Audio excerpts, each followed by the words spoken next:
Next ఇది చూడండి, దుమ్ములో సొమ్మంట. పురా నగరపాలికల్లో నిరుపయోగంగా స్వీపింగ్ వాహనాలు, పదుల సంఖ్యలో కొనుగోలు, వినియోగంలో మాత్రం కొన్నే. ఎక్కడిది? మహబూబ్ నగర్ పురపాలక పరిధిలో మురుక్కాలలో చెత్తను తొలగించడానికి, పూడికను జరపడానికి 2023లో 23 లక్షలతో కొన్న ఆధునిక డిస్టిల్లింగ్ యంత్రం ఇది. మొదట కొన్ని రోజులు వినియోగించారు. డీజిల్ ఎక్కువగా వినియోగం అవుతుండటంతో పని కూడా నామమాత్రంగానే ఉంది. అప్పుడప్పుడు తీస్తున్నా ఆశించిన పనితీరు లేకపోవడంతో పక్కన పెట్టేశారు. దీంతో పాటు 70 లక్షలు పెట్టి కొన్న స్వీపింగ్ యంత్రం కూడా షెడ్కే పరిమితమైంది. మరి కొనే ముందు చూసుకోరా మనోళ్ళు, గవర్నమెంట్ వాళ్ళు, ఇది పనికొస్తుందా పనికిరాదా అని?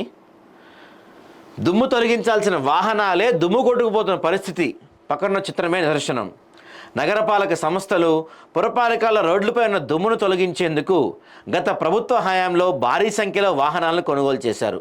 రాష్ట్ర వ్యాప్తంగా 129 పురపాలక సంఘాలు, 17 నగరపాలక సంస్థలు ఉండగా వీటిలో అత్యధిక పట్టణాలు, నగరాల కోసం 2019 నుంచి 2023 వరకు దాదాపు 300కు పైగా వాహనాలు కొన్నారు.